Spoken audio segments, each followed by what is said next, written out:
We're back again.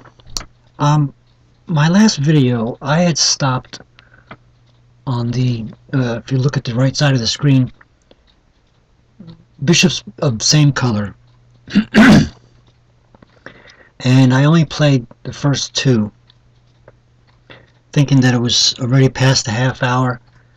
It turns out, after stopping, I mean, I already made the video, it's too late to change it now, but I should have gone ahead and went with the third one, because the third one is probably 5 or 7 minutes long, and I should have stuck it in there. So it's going to start off abruptly. He's going to say, I reached my next position, etc., etc. So I'm going to continue with this 13th installment of the Chessmaster Academy with the third part of the bishops of the same color. And I'm going to continue with bishop versus knight, and I don't know how long they are, so I'm going to try and time it. It is approaching a quarter to 1 in the morning, so I'm going to try to time this for about a half hour. If it reaches, this time if it reaches only slightly over, I'll continue. If it goes up to, if it approaches an hour, I'll stop it and continue like that last time. So anyway, here it is. Teodoro versus Waitzkin. I reached this next position against a very, very talented young player named Teodoro. It was played in the Enhanced International in the Marshall Chess Club in 1992. I was black, it was my move. This is pretty simple. If you've studied the other bishop endings, you have a sense for how to win a position where you have a superior bishop against an inferior bishop, or when you have bishops but you're up a pawn or two. In this game, I want you to just find the solution, black to move, to win in the easiest way. You have an outside passed a-pawn, you have two bishops against a bishop and knight. Good advantages. What should you do?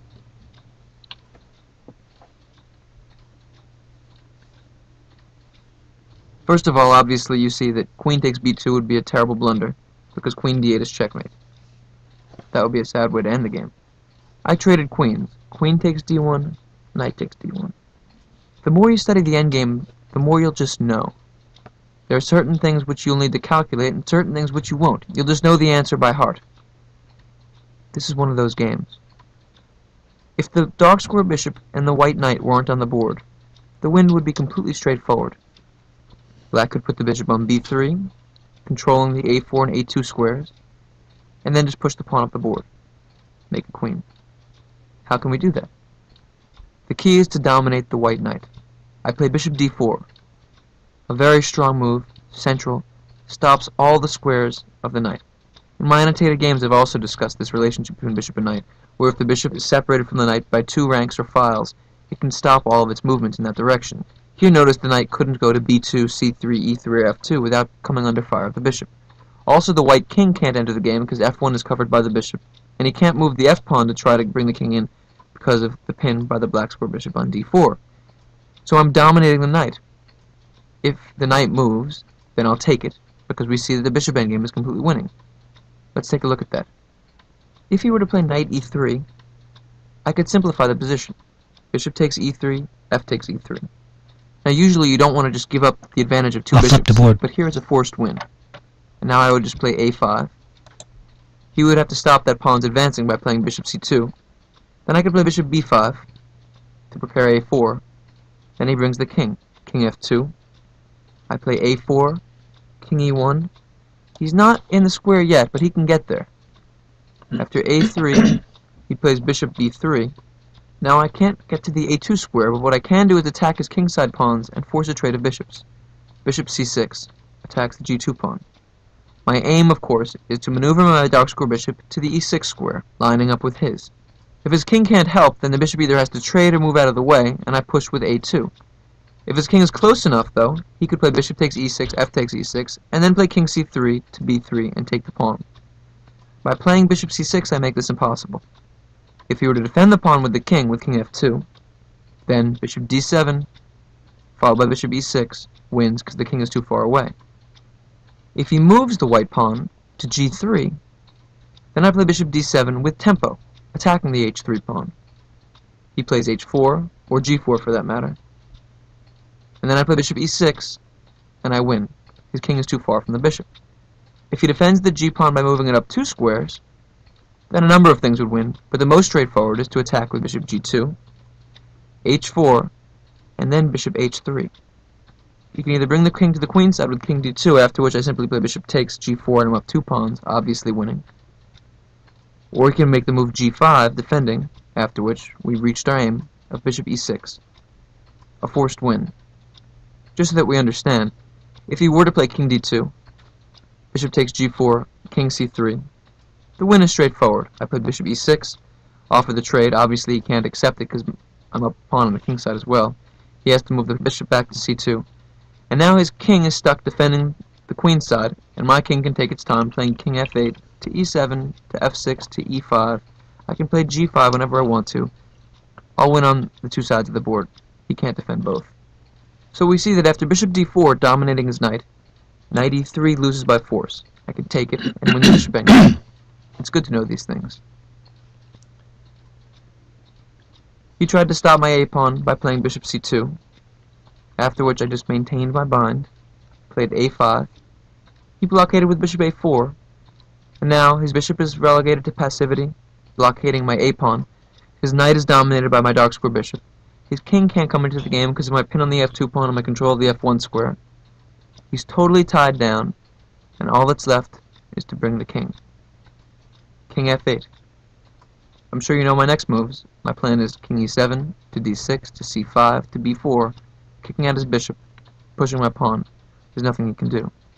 If he tries to activate his king with, for instance, g3, king e7, king g2, king d6, king f3, I can stop everything with f5, and the king has nowhere to go. The e4 square is covered, the e3 square is covered, the e2 square is covered. My king comes in, king c5 to b4. We already know that after knight e3 that trade is winning for me. It's all over. He tried as a last gasp to get the knight out, knight e3. You already know what I did. Bishop takes e3, f takes e3, king e7, king f2, king d6. He played e4, king c5, king e3, king b4, king d4. His final idea was to try to do something which wouldn't even work. If king takes a4, he wanted to play king takes c4. We know, of course, that after king a3, king c3, a4, eventually he will run out of moves and he'll have to give up that bind. But there's no reason to get into that. I played the simple move bishop b3, and he had to resign.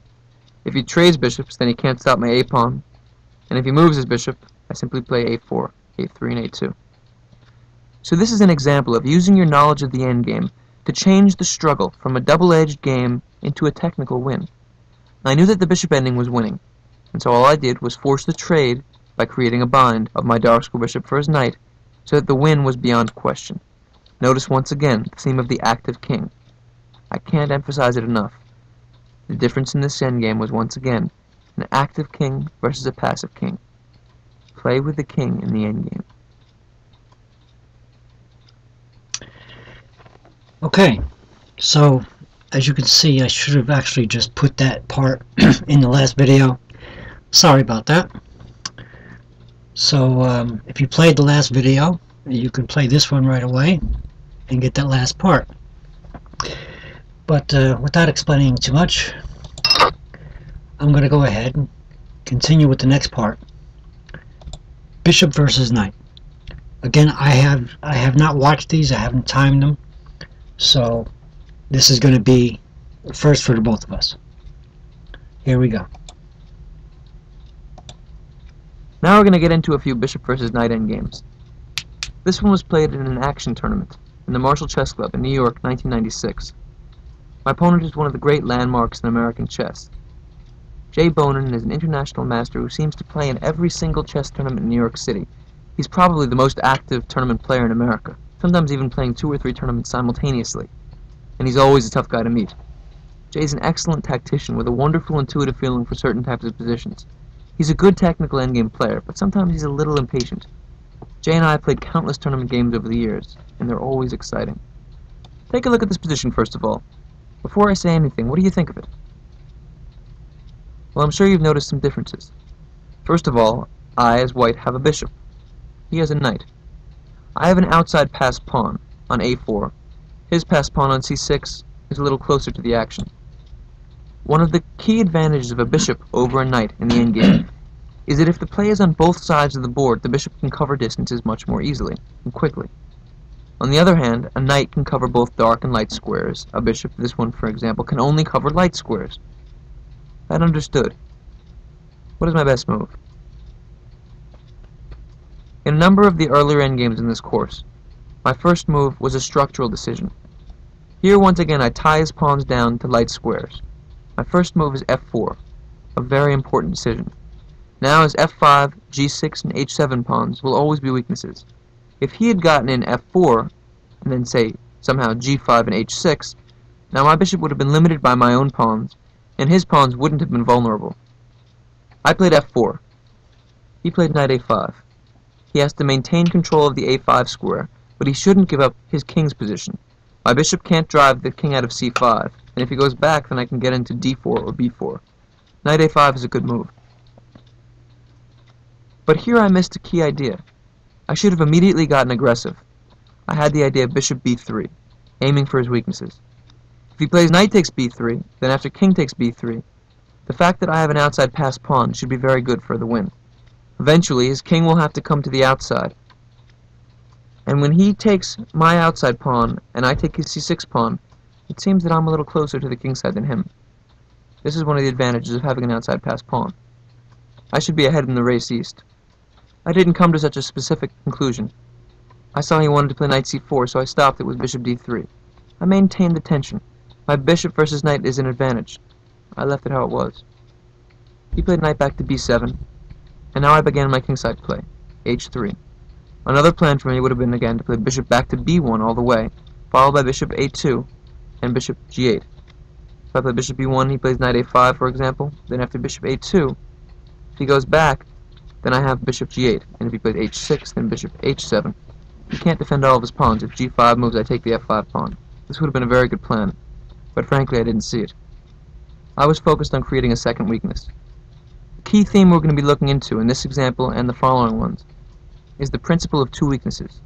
A lot of the time, the defender can successfully handle one weakness, but if you create something else on the opposite side of the board that he has to deal with, his defense can't hold up. I played h3. His first weakness is my a4 pawn. His second weakness, potentially, will be my passed f pawn, after, for instance, g4, the trade, and f5. Two passed pawns to deal with instead of one.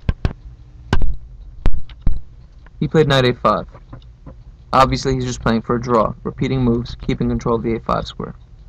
I played g4, f takes g4, h takes g4, king d5. Now, you might have thought that he could play for the outside passed pawn himself, h5. This would be a mistake. What do you do for white now? Well, it's true if I play g takes h5, g takes h5, he'll have gained an outside passed pawn, and my f pawn is pretty close to his king. If you recall the idea of the square, even if I play f5, he's still within the square of the pawn. This would be a mistake for me. The correct solution would be the tactical move, f5. Very strong. And now he has big problems. Because if he plays g takes f5, then after g takes h5, I'm the one with the outside passed pawn, and he can't handle that one. If he plays h takes g4, then after f takes g6, my pawn is almost queened, and I win. So h5 would be a mistake for him. He played king d5, and I immediately took advantage of the square being lost. King b4, knight b7, a5. And here my opponent made a critical mistake. Now you'll notice the relationship between my pawn and his knight. If I succeed in playing a6, he won't be able to stop the pawn. If you take away all the pieces, for example, and look on an empty board, if I play a6, there's no way for his knight to cover the a8 square in time. He realized that, and he made the logical decision to sacrifice knight for pawn and then play in the center for his own passed pawns. He played knight takes a5. Remember this position. We'll come back to it. After knight takes a5, king takes a5. My king is temporarily out of the game. And notice he's the one with the central king. But I'm up a piece. He played h5. How would you play with white? I created a wall against his king. I played g takes h5, g takes h5, bishop f5. A very important idea. In this type of position, when you're defending against a passed pawn with a bishop, and also defending one of your own pawns. The key is to make it all happen on one diagonal. This is the essence of the position. Bishop f5 creates a wall against his king, but also it prepares the moves bishop h3, king e4, f5. If his king goes after my bishop, then he can no longer defend the queening pawn, f6, f7, f8. If his king remains on e5, then I'll simply take his c-pawn with my king, bring my king over, take his h-pawn, and win the game. After bishop f5, he has big problems. He played king d4, and I played bishop h3. Now he saw, of course, that after king e4, f5, he's all roped in, nothing he can do. He decided to push the other pawn, c5, but I had calculated this out. f5. Now again, if he returns with king e5, then king b5 will win the game easily. He played c4, f6, c3, and now bishop f5, defending the c2 square. If his pawn had been on h4, things could have been more interesting. He would have h3, and my bishop is overloaded. If I take the h3 pawn, he plays c2 and c1, and if I just queen, he makes a queen. The position will be tough to win. But he was one tempo behind. After bishop f5, he played king e5, f7, king takes f5, f8, queen check.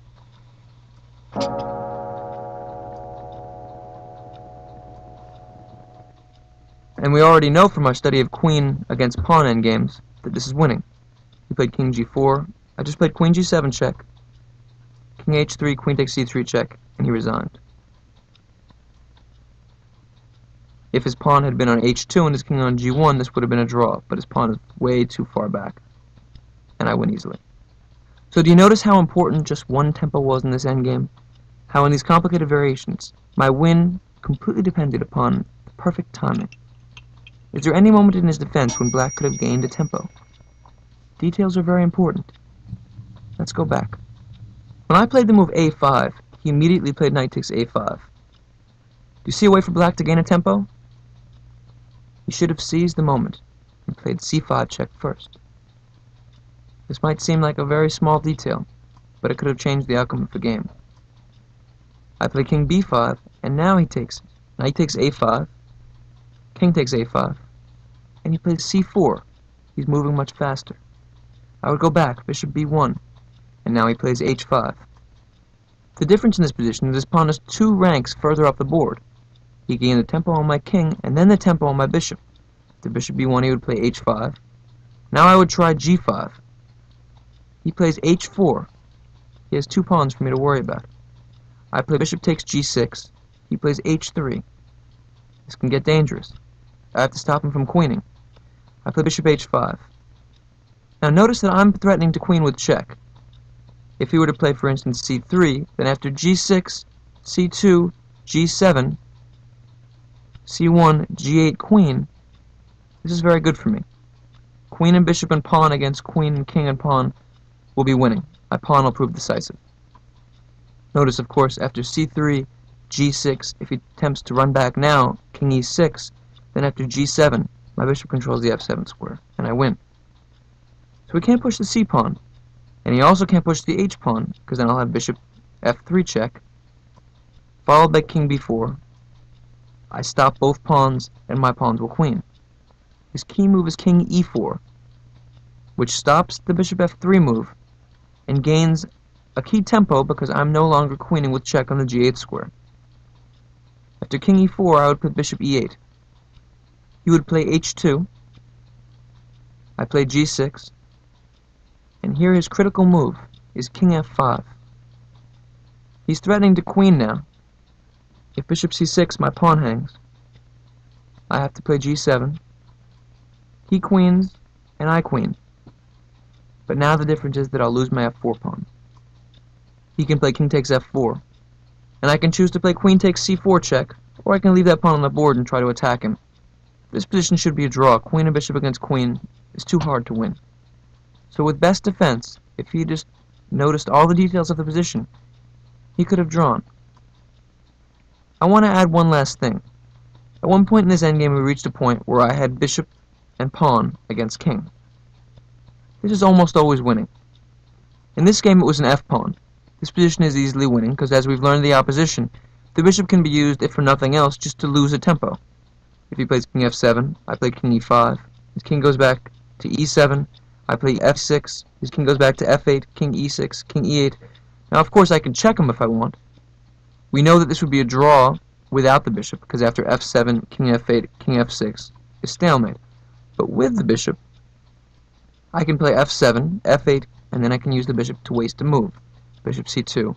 The king has to move away, king g7, king e7. So that if for nothing else, the bishop can be used simply to lose the tempo.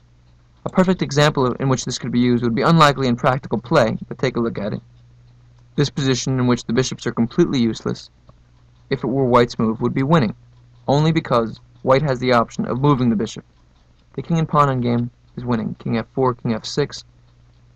I don't have the opposition, but after king g4, king g6, if we return, I can move my bishop, bishop b2, and I force my way to the critical squares after king h6, king f5, and now we know it's winning. And the bishop can be used again and again if it needs to, just to gain the tempo. The bishop is useless but to lose time. But this isn't always the case. There's one critical endgame you need to know. With a rook pawn, the bishop that does not control the queening square is drawing if the defending king can reach the queening square. In other words, in this position, it's a draw. If the black king can get to h8, there's no way for white to win. It wouldn't matter how many bishops white had on light squares. Even this position would be a draw. Black just moves back and forth, back and forth. There's no way to stop it without stalemating. White's king will eventually come up. The king moves back and forth. If the g8 square is guarded by the bishop, then it's stalemate. It doesn't matter how many bishops are on the board. It's a draw. Now, of course, if white were to have a dark square bishop, this would be completely winning, and very easily. The bishop controls this diagonal. The king comes into the game. After king g8, king g6, the king has to move away to f8. And white simply plays h5, h6, h7, makes a queen. On the opposite side of the board, of course, with an a-pawn, a light square bishop is winning because it guards the queening square, and a dark square bishop is drawing because it doesn't, as long as the king is in the corner. This is a very important exception to know. The bishop has to guard the queening square on rook pawns in order for it to be winning endgame.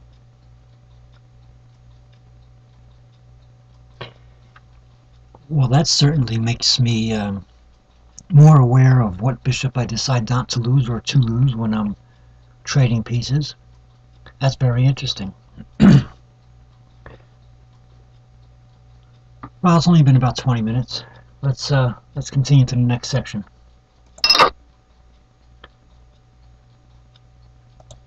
Okay, here we go. Now that we've seen an endgame in which a bishop beat a knight, we'll take a look at a game where I had a knight against a bishop. I was up a pawn, and I had to convert the advantage. It's very difficult to beat a bishop with a knight. This endgame was played against a very great friend of mine named Paul I'm going to Santamon. flip the board because He's one of the most fantastic characters in the black. chess world. Great chess player, philosopher, comedian, writer, basketball player. Paul's a Renaissance man. And in truth, you won't meet somebody who's more similar to Seinfeld's Kramer. A great character. We reached this position. I had the black pieces, and it was my move. Now immediately you'll notice I'm up a pawn, but my pawns are doubled. I have a kingside majority, but the f-pawns are 2-1. This isn't so easy to convert. But you'll also notice that his queenside pawns are locked onto the same color square as his bishop. The a3 and b2 pawns are on dark squares. His bishop is on c5, and my pawn chain on c6, b5, and a4 keeps them there. And my knight on d5 is very well placed. And so you see that in the beginning, he doesn't have a great bishop. I have a good knight. My pawns lock his pawns onto imperfect squares. Now it's black's move. What would you do? Remember, in a lot of the examples in this endgame course, the first move is a key structural decision. When a bishop is on the board, you always want to think about where the pawns belong. If it's your bishop, you want your pawns on the opposite color and your opponent's pawns on the same color as your bishop. When your opponent has the bishop, you want the pawns on the same color as his bishop. On the queen side, we've taken care of that. What about the king side? My first move kept his pawn locked on the g3 square. I played h5. Now this isn't immediately telling, because of course I can't attack his kingside pawns quite yet, but it's very important to take care of the details early. If he had gotten in, for instance, g4, maybe it would have been good, maybe bad, but it would have changed the dynamic. Also keep in mind that bishops have an advantage over knights on an open board, and knights prefer a closed game. h5 keeps the game closed and keeps the pawns locked on the color of his bishop, thus limiting his mobility. It's an important strategical decision. He played king e2. A good decision. Now, of course, I brought my king into the game, like always, king f7. And now Paul played the move b3, trying to break through my queenside pawn structure. Now, this is important for a number of reasons. First of all, one of his ideas is that if after b takes a4, I play b takes a4, he'll have a target to go after with his king. If his king comes, for example, after king d3 to c4, then he can think about the b4 square if my knight moves. If his bishop moves, he has a c5 square. He can try to attack my weaknesses. Of course, if I ever lose my a4 pawn, I'll have a big problem. That outside pass pawn will be very hard to deal with. So he's trying to create some weaknesses, generate some counterplay. A big part of defeating a bishop with a knight is limiting your opponent's mobility. I want to keep his weaknesses where they are, and I don't want to allow him to have any weaknesses to hone in on. b3 is a good move. He's trying to stir up trouble. What would you do? One of the most interesting lessons that I learned from studying the endgame with Victor Korchnoi for a week was what to do with pawn weaknesses. Victor said an incredible thing to me, and he's one of the great endgame players in the world. He said weaknesses must be pushed. He believed that when you have pawn weaknesses, you should push them up the board, make them into strengths. An interesting idea to think about. In this position, I have doubled pawns on the king side. It's hard for me to make a passed pawn, of course, with just having that 4 against 3, because it's hard to conceive of what to do. I have to trade off one of the pawns. I began with the move f4. Now, of course, if I make this trade, f for g, say I play f takes g3, h takes g3, then everything has changed. Instead of having doubled pawns, I have the potential passed pawn on the h-file. g5 and h4 will be very hard for him to stop. So my move f4 puts him into immediate crisis. He has to figure out what to do. If he plays g takes f4, then his pawns are separated. He has more pawn islands. And this is a very important theme in the endgame. It's one of the things that Bruce Pandolfini first taught me. In judging the pawn structures in the endgame, you can think about how many pawn islands each side has. After g takes f4, knight takes f4, he'll have 1, 2, 3 pawn islands, and I'll have 1, 2 pawn islands. This might seem rather insignificant, but it's very important in terms of weaknesses because pawns support themselves. The further apart one's pawns are, the more difficult they are to defend and the less coordination they can have. Also, of course, I would have an active outpost on the f4 square, and my king would have free reign into the king side, e6, f5, g5, h4, h3, for example, to attack this way. With pawns close together, they can form a barrier. For example, the pawns on f3 and g3 make it impossible for my king to get in. The pawns on h2 and f3, on the other hand, allow many holes. Paul didn't take, and he also didn't play g4, the other option. The problem with this move is that I would have a protected passed pawn. Always good. I could play h takes g4, f takes g4, and then the move g5. Now it may seem at first like my pawns are locked onto the color of his bishop, but this is just temporary, and his weaknesses are much more important. My next few moves will be king e6 and f5. He'll play h3, f takes g4, h takes g4. Now his pawn on g4 is very hard to defend because he can't do it with his bishop, and if my knight is on e5, he can't really do it with the king either. And I can bring my king to the e4 square and prepare to push. And his king can't maintain the blockade on f3 because once my knight maneuvers to e5, for example, like this, there's no way for him to control e4. The g4 pawn goes, my king comes to e4, his position is terrible. So he can't make that decision. He played b takes a4. What would you do now? Always guard against automatic moves, both in the endgame and in the middle game or opening. When somebody takes a pawn of yours, your inclination is usually just to take it back right away. B takes a4 would be my most natural move, but this would be an artificial decision for a number of reasons. First of all, as I've already mentioned, this would create a weakness on the queen side. His king could then play king d3 to c4 and potentially get into the a4 square. I don't want to give him something to target. What my intention was to keep his pawns off balance and keep my pawns intact. My idea was to play knight c3 check, and after his king moves, to play knight takes a4. This blockades his a3 pawn, keeping it on a weak square, gives my knight a very good outpost, gives him more pawn islands than me, opens up holes in his queen side, for example, king e6 to d5, potentially if his king moves, king c4. He has problems now. This is a very solid way to play. But I didn't do it right away. I could play knight c3 takes a4 and then have a tempo on his bishop, but I played an in-between move, f takes g3. Always look for these small differences. Of course, he can't play a move like a takes b5 because then after g takes h2, he can't stop me from queening. He has to take back the pawn, h takes g3. And now, I have a potential passed h-pawn. Very important. What did I do? I kept his weaknesses, kept my pawns together, knight c3 check. King d3, knight takes a4. So you notice that now I've made some good exchanges. This is a very important part of endgame technique. Make the correct exchanges. I played the move f4, traded a pair of pawns on the king side, and created a potential pass pawn on the h file. We also traded b for a, but his pawn structure got weakened, mine stayed intact. He has holes in the a4 and c4 square for my knight, or maybe for my king, and I control the light squares completely. He played bishop d4. It was under threat. Now I began to push my queenside pawns. c5. Bishop g1. Now I played c4 check. He played king d4. Now I brought my king in, king e6. Now it looks like his king is active, but in fact, he has nothing he can do. He can't get into the c5 square because my knight covers it. I'm preparing now to push on the king side. He played bishop h2. He doesn't really have any other options. He can't do anything active. If he moves his king, for instance, king e4, my knight can jump in. Knight c3, king d4, and now think about this. Knight e2 check would win his bishop. If he goes back to e3, then I just play knight b1. His a3 pawn goes. I win a pawn even on the queen side, and he won't be able to deal with the division down 2 pawns. All he can do is go back and forth. He played bishop h2. He might want to play g4, try to open up lines for his bishop, but that of course will create a passed pawn for me on the king side. There's nothing much he can do. Like other endgames in which I've focused in on keeping his king passive, in this game I'm focusing on keeping his bishop passive. A lot of the time, if you can paralyze one of his pieces, make it ineffective, it's as if you're up a piece in the endgame, or middle game for that matter. I played f5, stifling his plan. g4 is now defended. The bishop has nothing to do, of course, in h2, so he went back, bishop g1. And now I made a very important decision. I'm up a pawn, so of course, one's inclination when they're up material is to be a little materialistic. Just how when somebody starts making money with their life, they become obsessed with accumulating wealth. In this position, I shouldn't be materialistic. I have to try to figure out how to make a queen, how to keep his pieces passive, and how to begin to expand on the king side. One way to do that would be to play g5. That would be pretty logical. I chose a different way. I sacrificed a pawn with f4.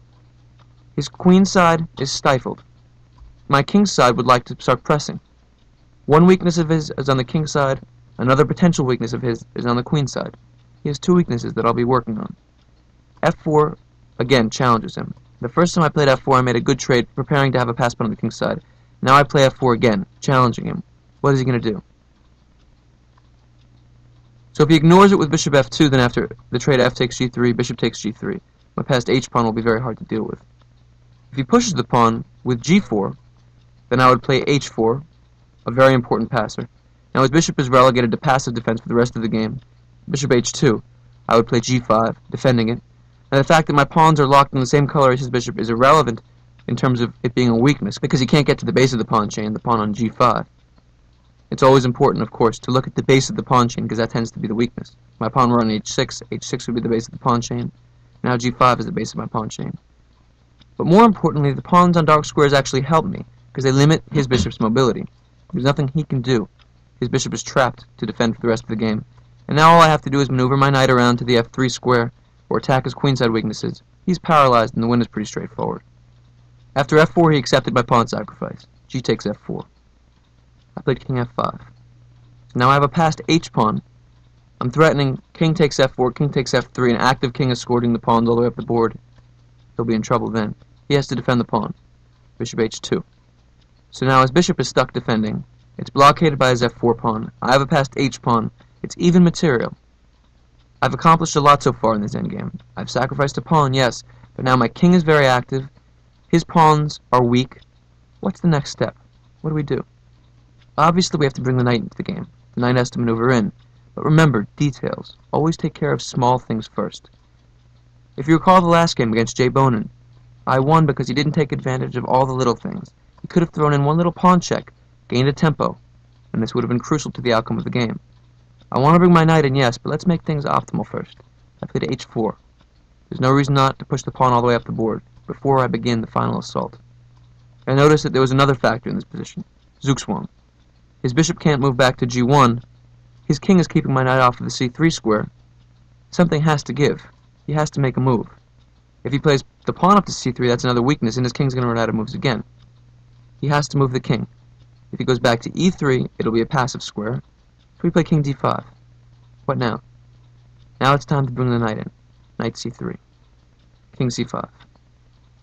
Here's another critical moment. Black to move. What would you do? We were into the 6th hour of play now. Tough stuff. We were both very tired. But my win is near. I'm getting there. In this part of the game, you have to be very, very precise. Don't make a final mistake. We see now that his king side is dooming him. My pawn on h4, pawn on g6, king on f5 put tremendous pressure on his bishop on h2 and his two pawns. All I need is for my knight to get there. On the other hand, his king on c5 is pretty active. If I allow him to take my b5 pawn and his a3 pawn starts to go up the board, this game could come down to a race. Since I'm better, I don't necessarily want that. How can I avoid a race and still bring my knight to the king side? I had to simplify the queen side first. One option would be to play knight e2 and immediately go to the king side. That would be wrong. After king takes b5, I might have problems. Knight d4 check, king c5, say knight takes f3. And now I'm attacking his bishop, but he's starting to go with his pawn, a4, a5, a6. This could get crazy. The most precise way to play in this type of position is to stop all counterplay. I played knight b1. So my idea is to trade off all the queenside pawns with the variation, for instance, king takes b5, knight takes a3, followed by knight takes c2, and once all of this counterplay is gone, only then to play the moves knight e1, takes f3. Take care of the queenside first, then the king side. If he moves his bishop back, bishop g1, then I can play king takes f4. His other option would be to play king b4, defending the pawn.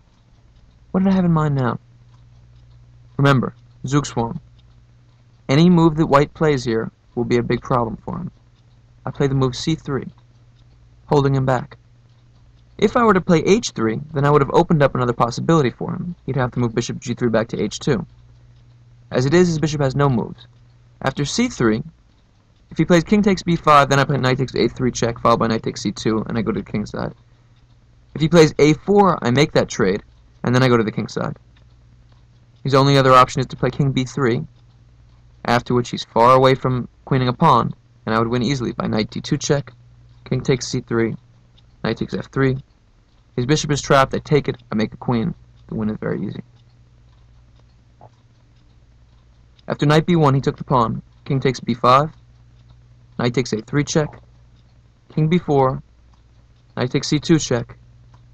He has to take the pawn, king takes c4, and now that all the queen side is taken care of, the win is easy. Knight e1, and he resigned. What would follow is a move like king c3, say, knight takes f3. His bishop is trapped, of course, can't go to g1, I take it, otherwise I would even push the pawn h3, h2. It's all over, and the game is winning. So let's think back on this endgame. The first thing I did was lock his pawns with the move h5 onto dark squares. The next thing I did was play the move f4 and create the potential for an outside passed pawn. And I brought my king into the game. I kept my pawn base solid, my pawns on c6 and b5, and I gave him more pawn islands than I had by playing knight b2 check and taking on a4 with the knight.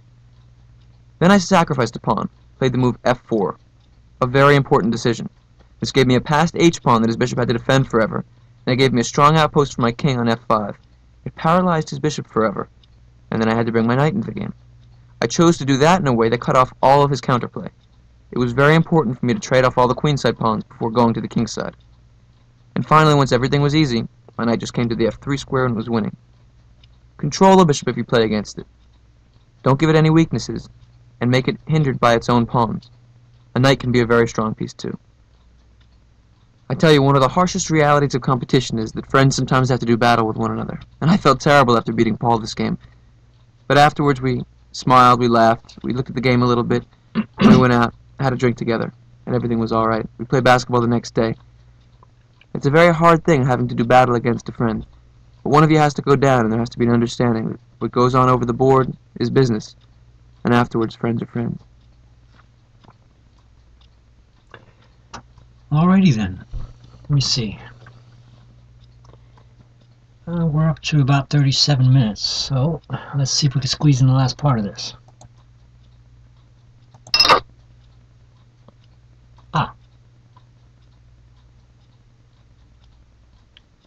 No, that was the last part. Alright. 37, 40 minutes, that's a good time for a video. I hope you learned from this. I sure did. And don't forget, keep on playing.